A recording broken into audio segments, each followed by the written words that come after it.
L'Espresso. Bonjour à toutes nos auditrices et tous nos auditeurs.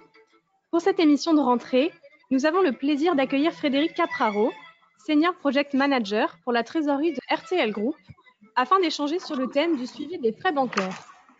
Vous pouvez intervenir et poser vos questions à notre invité en utilisant l'onglet Questions situé dans la console GoToWebinar sur votre écran.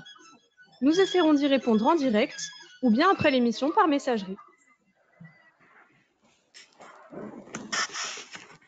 Bonjour à toutes et à tous, bonne rentrée et meilleurs vœux. Merci de nous avoir rejoints aujourd'hui pour cette nouvelle émission de l'Espresso où j'ai le plaisir d'accueillir avec nous Frédéric Capraro de RTL Group et Gaël Parkik de notre fintech RedBridge Analytics. Bonjour Gaël, bonjour Frédéric. Bonjour Emmanuel. Bonjour à tous les auditeurs et toutes les auditrices. Frédéric, Gaël, on va parler aujourd'hui de frais bancaires et de la manière dont vous avez, Frédéric, vous digitalisé le contrôle toujours fastidieux des frais payés par la trésorerie au sein du groupe RTL. Peut-être juste quelques mots en introduction. RTL Group, c'est 68 chaînes de télévision, 31 stations de radio en Allemagne et en France, dans d'autres pays d'Europe. C'est aussi des services de streaming, des sociétés de production audiovisuelle comme Fremantle et divers services numériques. Le chiffre d'affaires était en 2019 de 5,8 milliards d'euros. Au sein de cette organisation, Frédéric, vous êtes chargé des projets structurants du département trésorerie et notamment la mise en place de l'outil de suivi des frais bancaires dont nous allons parler aujourd'hui. Vous êtes aussi le garant de la conformité et des bonnes pratiques. Vous gérez par exemple le Swift Customer Security Programme, qui est conçu pour minimiser le risque de cyberfraude.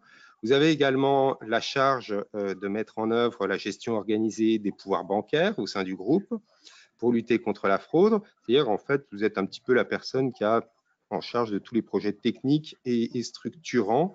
D'autant plus que je vois que vous avez aujourd'hui sur l'établi un projet pour remplacer l'outil de communication bancaire de RTL et de mettre en place une nouvelle centrale de paiement. C'est bien ça? C'est bien ça, tout à fait, Emmanuel. Frédéric, peut-être pour lancer cette conversation aujourd'hui sur le suivi des frais de cash management, vous pourriez nous présenter brièvement le paysage bancaire du groupe RTL. Alors, tout à fait, Emmanuel. Donc, le paysage bancaire de RTL. Donc, RTL Group suit une organisation de trésorerie décentralisée.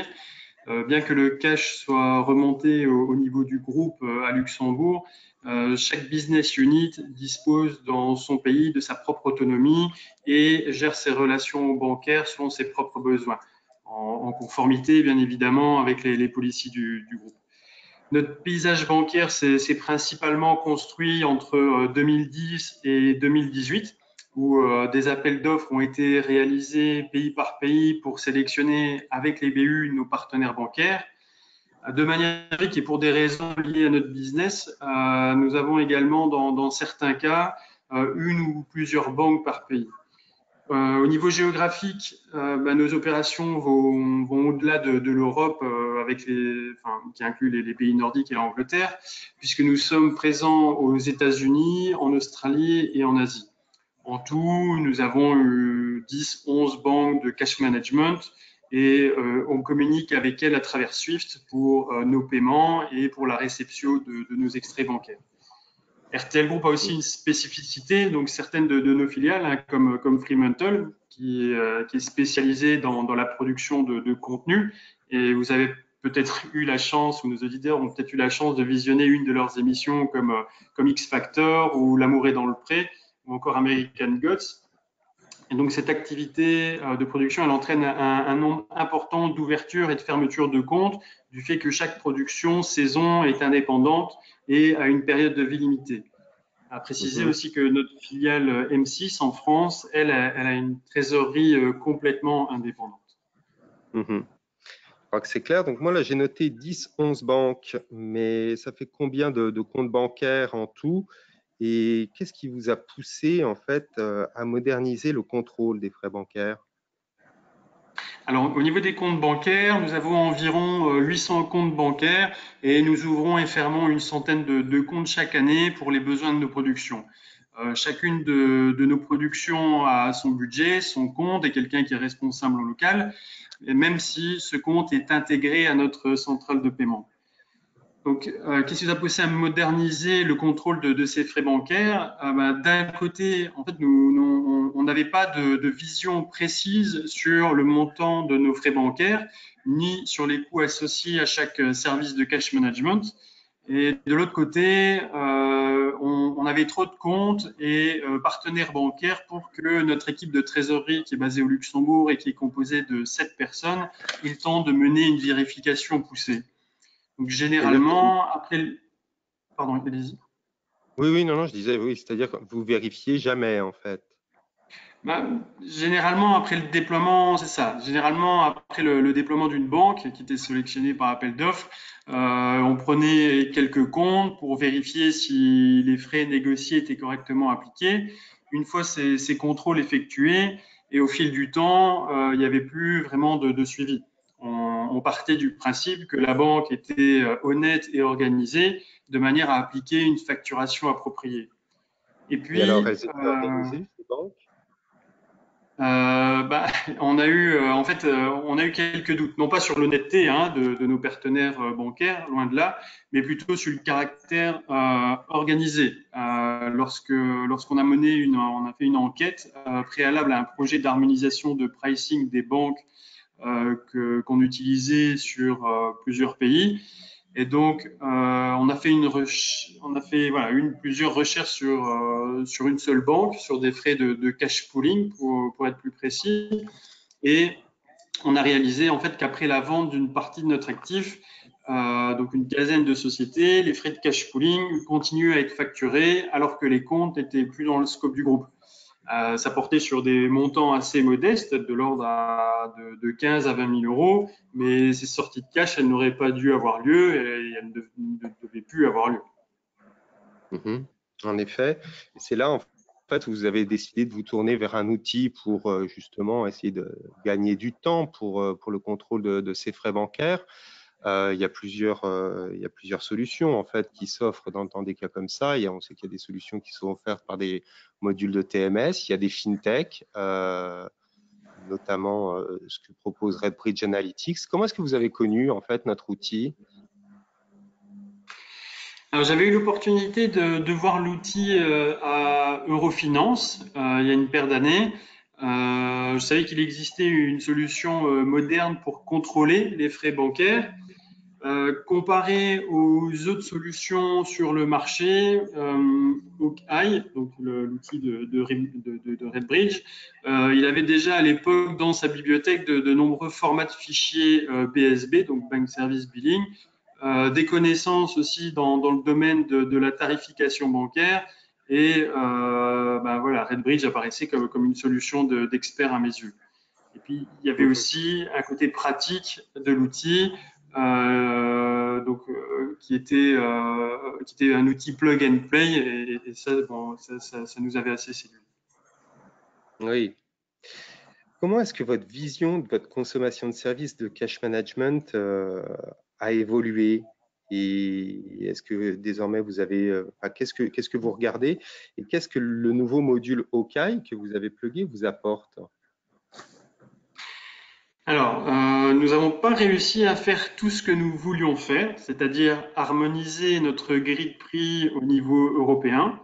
En revanche, nous avons réussi à identifier les doubles facturations et à arrêter les services qui n'étaient pas nécessaires ou pas utilisés. Et ça a déjà permis de couvrir largement les frais de mise en place de l'outil. Et puis, on a également réussi à harmoniser par pays les prix appliqués à chaque nouveau compte. Ça nous permet encore aujourd'hui de bénéficier des conditions négociées les plus favorables. Et enfin, finalement, ça nous permet aussi aujourd'hui d'avoir une vue sur le montant des frais bancaires et sur les conditions appliquées qu'on n'avait pas auparavant. Peut-être juste une toute petite précision pour nos auditeurs. Lorsque vous dites harmoniser les prix appliqués à chaque nouveau compte, c'est les comptes qui sont créés dans le cadre de vos sociétés de production pour une production, c'est ça en fait? Ça, pour les sociétés de production, mais aussi quand il y a des acquisitions et quand on demande voilà, la société d'ouvrir un compte auprès de notre partenaire bancaire. Voilà. On sait que c'est la grille, on connaît déjà la grille tarifaire, ce qui permet d'éviter de renégocier à chaque fois. Vous nous avez donné des montants tout à l'heure, justement, sur les doubles facturations, quoi. Ouais, c'est vrai qu'on parle souvent en fait des frais indus, des erreurs de facturation. Vous nous avez avancé, même si les montants étaient modestes, de l'ordre de 15 000, 20 000 euros annuels pour RTL Group sur des doubles facturations, sur des frais de cash pool. Le ROI de la solution, il a mis combien de temps en fait à se manifester, et quelles autres pistes d'économie ont apporté le projet de digitalisation de la vérification des frais? Donc en effet, on a arrêté les services bancaires qui étaient facturés en double et heureusement il y en a, mais il n'y en a pas tant que ça. Et surtout, on a arrêté des services bancaires qui étaient pas utilisés. Et ça, c'est des choses qu'on ne voit pas. Et donc cette première économie, bah, ça nous a fait économiser entre 35 et 40 000 euros par an. Aujourd'hui, une fois ce premier travail effectué, on n'a pas d'effet de levier pour obtenir des meilleures conditions tarifaires et le contexte économique n'est pas non plus opportun pour renégocier les prix. À un moment donné, je pense que nous sommes arrivés à des planchers tarifaires au niveau cash management. Je vais juste prendre une seconde pour inviter en tout cas nos nombreux auditeurs. Là, je suis vraiment content de la participation qu'on a aujourd'hui, à nous poser leurs questions sans attendre, en utilisant l'onglet questions. Et on les prendra à la fin du webinaire. C'est vrai que c'est un outil qui est fait pour avoir une meilleure visibilité sur la consommation de services bancaires, sur également les frais qui sont appliqués. Pas véritablement un outil qui est fait pour la négociation. Et c'est une fintech, donc c'est assez agile. Comment est-ce que s'est déroulée la mise en place de l'outil, et comment est-ce que vous utilisez OKBSB au quotidien? Alors, la mise en place était assez simple du côté RedBridge. Concrètement, il s'agissait de mettre en place une connexion SFTP avec un échange de fichiers encryptés et c'est tout. Voilà. En revanche, la plus grande difficulté a été d'obtenir les relevés des frais bancaires auprès des banques. Ça a nécessité de nombreux échanges avec les banques, afin de mettre en place tout d'abord la documentation, puis de recevoir ces fichiers via Swift. Parfois, ce service n'était pas gratuit. Très souvent, quand on commence le projet, le périmètre n'était pas complet. Donc voilà, c'était la partie la plus fastidieuse qui a pris le plus de temps. Donc obtenir ces fichiers BSB, que ce soit en CAN 86, EDI ou autre. Ah oui.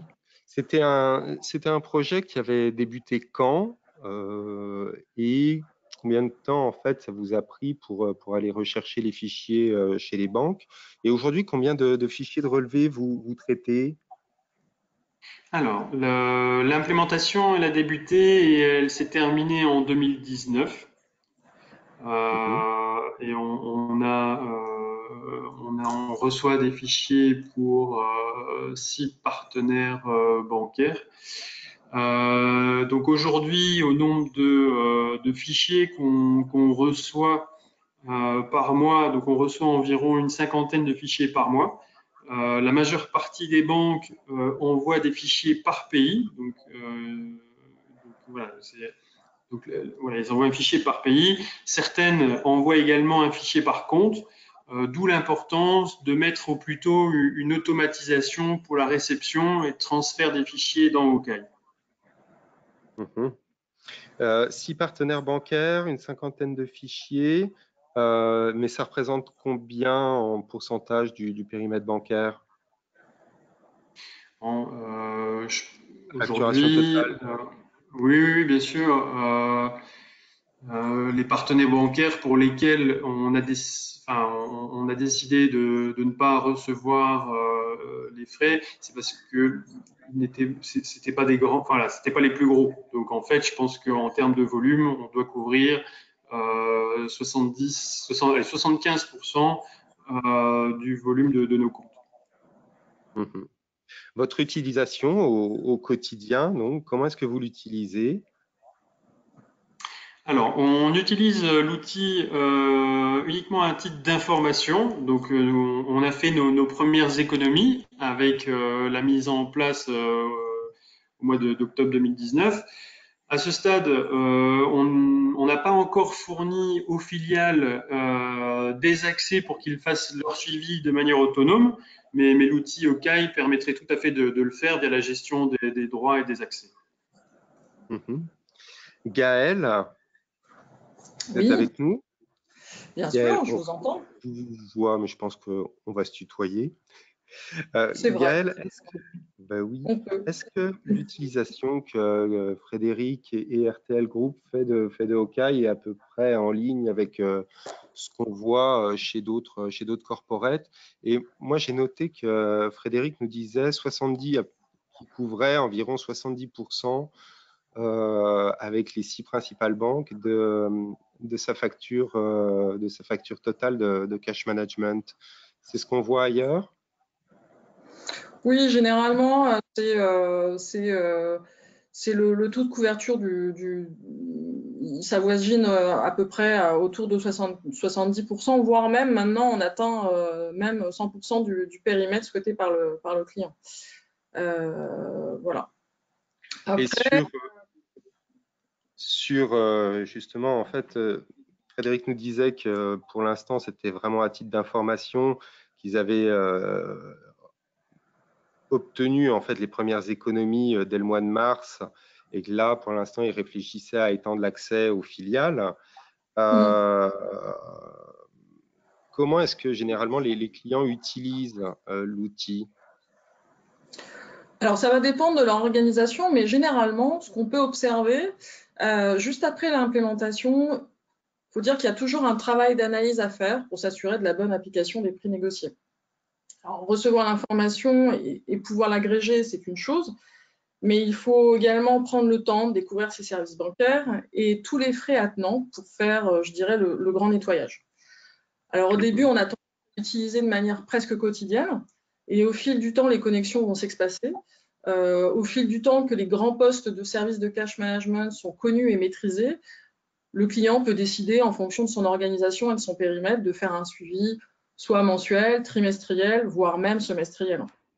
L'avantage, c'est que le client sait que l'outil s'alimente tous les mois indépendamment de son intervention. Ouais. Et par contre, dès que les frais sont vérifiés, enfin scrutés et vérifiés, qui se pointent assez facilement grâce à l'outil, il y a une possibilité de rétrocession. C'est automatique ou ça marche pas à tous les coups? Alors c'est pas automatique parce que c'est à la main du client, c'est le client qui décide. Après, il y a toujours pour la double facturation, il va pas forcément y avoir de rétrocession, mais en tout cas pour tout ce qui a été frais indus, il y a toujours la possibilité d'une rétrocession à condition de le faire dans des délais raisonnables. Mmh. Et Non, on le ne peut pas bon revenir rythme, 2 ans en arrière. D'où le bon l'intérêt année de vraiment scruter l'outil et d'analyser ces données. Mmh. Le bon rythme, selon vous, c'est quoi pour vérifier les frais bancaires?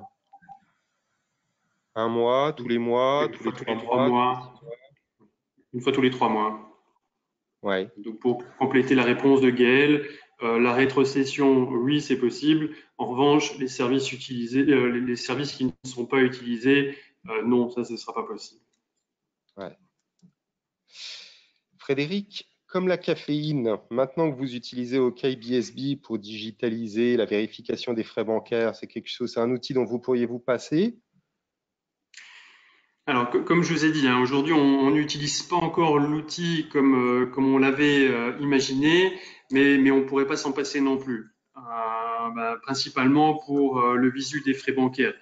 Ça donne une vision claire des frais qui sont payés et aujourd'hui, les ERP comme les TMS, ils ne sont pas capables d'aller dans ce niveau de détail. C'est vraiment un plus comme tous les dashboards.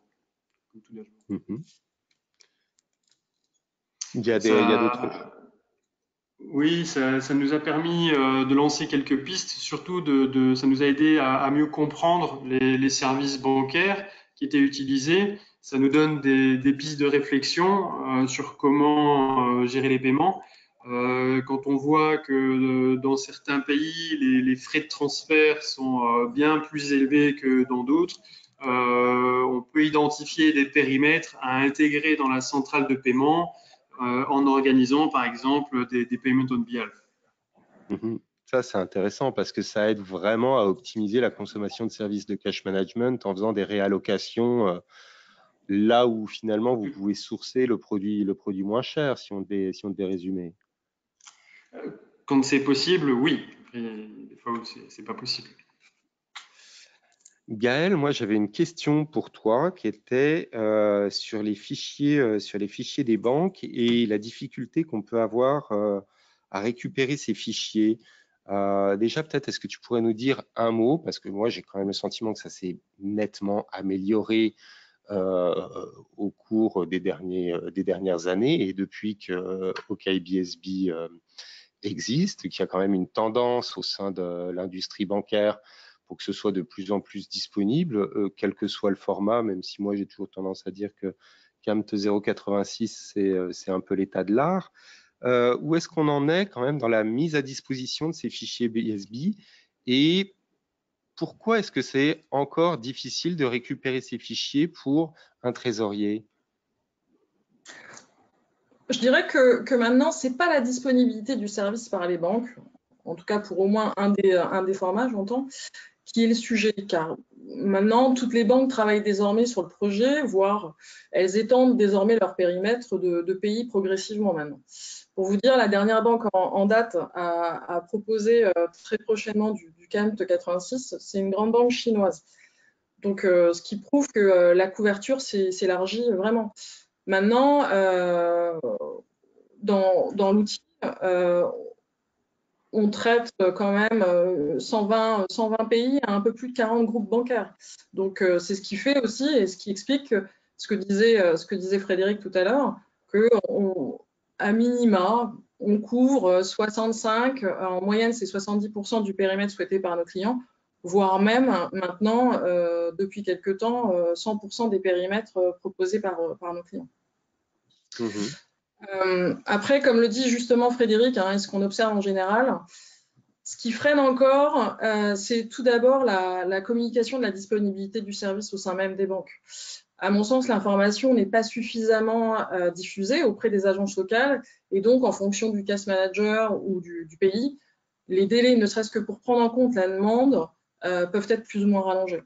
Et enfin, je pense que le dernier verrou à faire sauter, c'est la fluidité du traitement de la demande du client au sein de la banque, qui reste encore hésitant, comme le disait Frédéric. Là encore, les délais pour recevoir le premier fichier peuvent se rallonger en fonction de la documentation à compléter, que ce soit pour le service BSB en lui-même, pour l'actionner, ou par rapport au canal de transmission des fichiers.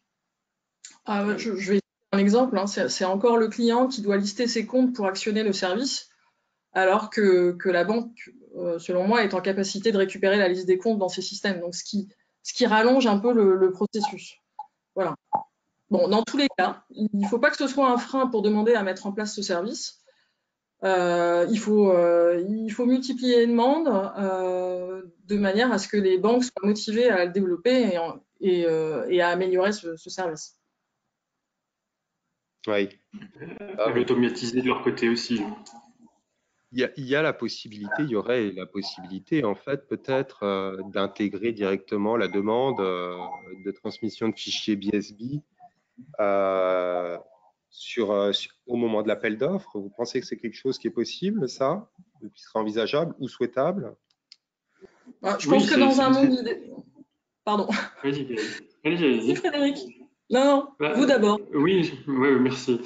Oui, je pense que c'est important de le demander. Maintenant, bien évidemment, on ne va pas choisir sa banque en fonction de la capacité à livrer ou pas un CAM 86 ou autre. Je pense que justement, c'est à ce moment-là qu'on peut mettre une pression supplémentaire de demander ce type de relevé. Certaines banques peuvent vous fournir un relevé 3 jours après la clôture, alors que d'autres peuvent uniquement vous le fournir 25 jours après. Donc, je me dis quelque part, voilà, en multipliant les demandes, c'est à ce moment-là que la banque pourra aussi s'améliorer dans l'automatisation. Et c'est que dans les discussions, vaut peut-être mieux demander votre CAN 86, qui représente quelque part votre facture, hein,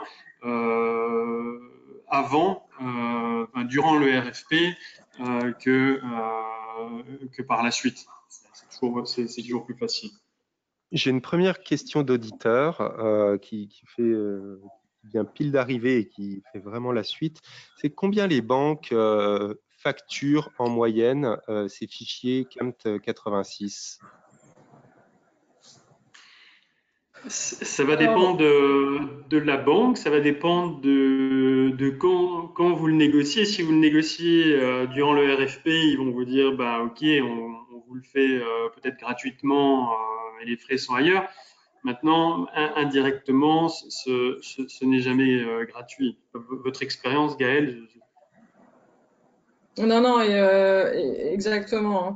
Alors après, on voit quelques petites différences d'une zone géographique à une autre, hein. Par exemple, aux États-Unis, les banques vont avoir tendance à ne pas le facturer. Pour autant, il faut toujours faire attention parce qu'il se peut que, par contre, elles facturent des services connexes, à savoir le canal de transmission du fichier BSB. Après, pour avoir les prix, on va dire, les plus serrés, c'est toujours opportun de le faire dans le cadre d'un RFP. Après, les banques françaises ont tendance à le facturer. Il leur arrive aussi pour certaines de facturer aussi des frais d'implémentation. Voilà, ça dépend vraiment d'une banque à une autre, d'un pays à un autre, du périmètre du client. Donc la question n'est pas si évidente et on peut pas dire un prix.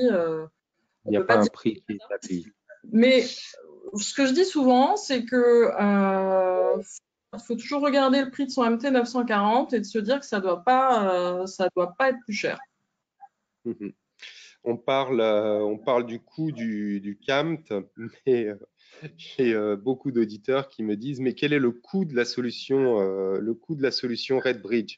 Moi, j'avais noté, Frédéric, un ROI en tout cas qui avait été assez rapide, si ce n'est immédiat. Est-ce que vous pouvez dire un mot de comment ça se structure? Donc la tarification, elle est basée sur la combinaison banque-pays. Donc les banques envoient très généralement un fichier par pays et chaque pays a sa propre grille tarifaire avec ses propres codes qu'il faudra intégrer par la suite dans l'outil. Et donc la tarification de RedBridge est basée sur cette combinaison donc banque par pays. D'une manière globale, le prix de l'outil, pour pas donner de chiffres, hein, il n'est pas très élevé, surtout quand on compare à des TMS. Il y a bien sûr la question des économies, on l'a parlé, le ROI, on en a parlé, mais surtout, il y a une autre question que j'aime bien là parmi nos auditeurs qui dit « Au-delà des frais, l'outil vous permet-il d'avoir une bonne vision de vos volumes réels par type de produit et par moyen de paiement ?» Alors, on ne fait pas forcément un focus sur le volume parce qu'en général, le prix unitaire est toujours le prix le plus bas, hein. On prend par exemple des CEPA ou des SIH. Bon, on sait exactement combien ça coûte, donc on regarde pas trop, on contrôle pas le volume, ça c'est sûr. Maintenant, ça permet d'identifier des services où on se dit, bah, tiens, c'est bizarre parce que dans le pays là, ils ont un outil de communication bancaire qui est facturé alors que ils nous en ont pas parlé. Cet outil n'a pas été rapporté à la trésorerie. Donc, ça permet d'identifier des services où peut-être vous n'êtes pas forcément au courant. Et en grattant un peu donc, le contenu de ces fichiers, bah, voilà, il y a beaucoup d'informations, non pas uniquement sur les prix, mais aussi sur les services que vous, vos filiales, utilisez. Mais Gaël, sur les volumes, tu confirmes, c'est quand même néanmoins possible d'avoir vraiment un détail des volumes de chaque service bancaire consommé. Alors, après, ça dépend du service, hein. Si c'est un prix unitaire qui s'applique, si on parle de transactions, c'est possible d'avoir le volume parce que le volume est communiqué par la banque en même temps qu'il communique le prix unitaire et le service. Après, pour le tout, c'est de s'assurer que ce volume, donc il y a un volume qui est communiqué, qui est aussi dans OKBSB, et après libre au client de comparer ce volume avec celui qu'il a dans son TMS ou ailleurs dans son système. C'est possible. L'information dépend de celle communiquée par la banque. D'accord. Je suis désolé, je te coupe, mais on a toujours, tu sais, cet impératif quand même d'essayer de renvoyer nos auditeurs subito presto avec les bonnes infos à leur bureau respectif. Je vais juste prendre deux questions. Une qui est peut-être assez simple, qui est: est-ce que l'outil permet d'avoir un benchmark par rapport aux autres utilisateurs? Alors, non. Non, c'est... Comment? On pourrait. Dans l'absolu, on pourrait si ces données étaient anonymisées, mais pour l'instant, c'est pas le souhait de Bridge de le faire. Après, il y a déjà pour un client qui utilise OKBSB, il a déjà un grand terrain de jeu par rapport au fait qu'il peut faire un benchmark en interne, c'est-à-dire benchmarker par rapport aux banques qu'il utilise et ses pays. Voilà. Mais peut-être que dans le futur, c'est ce qui se passera, mais pour l'instant, on ne le propose pas. Chaque donnée appartient au client et on traite les clients indépendamment des uns des autres. Très clair. J'avais allez, on va dire que c'est la dernière question, mais j'en ai mis deux en une. C'est comment est-ce qu'on reçoit les fichiers? Est-ce que c'est par Swift, par email, par quel autre canal? Et quelle est l'implication du département IT dans la mise en place et l'utilisation au quotidien de cet outil, OKBSB? Peut-être répondre, Gaël. Donc, il y a plusieurs possibilités. Les banques peuvent vous offrir la possibilité de vous envoyer les fichiers par mail, aller les chercher sur leur outil électronique bancaire ou les envoyer via Swift. Chez RTL, on a choisi de communiquer uniquement avec les banques via Swift, donc on leur a demandé de nous les envoyer via Swift. Maintenant, l'implication de l'IT, donc comme dans tout projet, de mise en place d'une solution de trésorerie, bah, c'est primordial d'inclure l'IT au début du projet. Pourquoi? Parce que c'est eux qui sont chargés, du moins chez RTL, de la mise en place de la connexion de RTL à OKI, du transfert des fichiers depuis leur réception via Swift à l'envoi encrypté vers OKI. Donc il y a plusieurs moyens de communication qui sont possibles et voilà, si vous voulez le faire de manière sécurisée, c'est toujours mieux d'intégrer l'IT à votre projet. Gaël, tu voulais ajouter une dernière chose là-dessus? Non, après, la solution, en tout cas l'option prise par RTL, c'est la plus efficace, je dirais, dans le sens où C'est très sécurisé, il y a quand même des données sensibles, donc au moins on est sûr qu'elle passe dans un canal sécurisé si on utilise Swift. Après, quand on met en place, quand les fichiers transitent par Swift, c'est que le Swift est déjà utilisé, donc c'est quand même censé aller assez vite. Voilà. Après, la partie IT, pour que le client et RedBridge communiquent, ça va très vite. Voilà. Donc, et si on veut pas charger manuellement ces fichiers tous les mois, effectivement, il faut utiliser en tout cas son canal de connectivité bancaire, donc EBIX ou Swift, voilà. Donc c'est préconisé, ce qu'a fait RTL. Merci Gaël, merci Frédéric pour ce témoignage. Je suis obligé de couper parce que on essaie quand même de tenir les horaires. Je crois qu'on pourrait rester très très longtemps. Moi, ce que je retiens en tout cas, c'est déjà, je voulais vous dire bravo, bravo Frédéric, parce que c'est un bel exemple que c'est possible, que les solutions existent pour vérifier les frais bancaires, que ça coûte pas grand-chose, que c'est un projet qui peut se mener quand même assez rapidement. C'est plug and play et ça fait partie en fait, j'espère en tout cas que la conversation qu'on vient d'avoir avec les auditeurs donnera l'envie à tout le monde de continuer à digitaliser la trésorerie, que ce soit pour la modernisation des frais bancaires, que ce soit aussi sur d'autres projets comme la gestion des comptes bancaires, des pouvoirs et bon, on pourrait égrener ça pendant toute l'après-midi. Je vous remercie à tous. À très bientôt et au revoir. Merci beaucoup. Merci Gaël, merci Emmanuel. Au revoir. Bon après-midi. Au revoir Frédéric, au revoir Emmanuel. Au revoir à tous les auditeurs. Allez, au revoir et merci. À très bientôt. Ah, j'oubliais, on se reparle dans 2 semaines pour un nouveau numéro de l'Espresso avec Albea Group qui viendra nous parler de cash management aux États-Unis et de financement en local versus financement en centrale. Voilà. Allez, à très bientôt. Au revoir. Merci, au revoir.